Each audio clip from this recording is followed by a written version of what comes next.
এটা আপনার 12:30 একটা নাগাদ রাধানগর বাস স্ট্যান্ডের এখানে আমাদের একজন সাংবাদিক বিজয় দেবনাথ ওর তেল নিতে গিয়েছিল। এমন সময় একজন অটোওয়ালা ওকে আগে দিতে হবে, তেল বেশি করে দিতে হবে, এসব জোর জুলুম করতে গেলে ও তখন প্রতিবাদ করে আর ওকে তখন মেরে ওর মাথা ফাটিয়ে দেয়, চাকু দিয়ে মারে। অটোর মধ্যে চাকু ছিল, তার মুখ ফাটিয়ে দেয়। তখন সিরিয়াস অবস্থা, ওর মুখ দিয়ে ব্লিডিং হচ্ছে।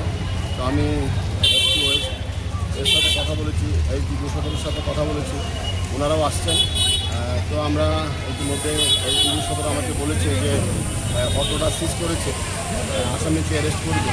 তো আসামিকে যদি আজকের মধ্যে অ্যারেস্ট না করে তাহলে আমরা আমাদের পরবর্তী পদক্ষেপ গ্রহণ করবো। কারণ এটা খুব সিরিয়াস ঘটনা। দিন দুপুরে এইভাবে একজন সাংবাদিক পরিচয় দেওয়ার পরেও ওকে এইভাবে মেরে দেওয়া, এটা কোনোভাবে মেনে নেওয়া যায় না এবং এটা একটা নজিরবিহীন ঘটনা। এটা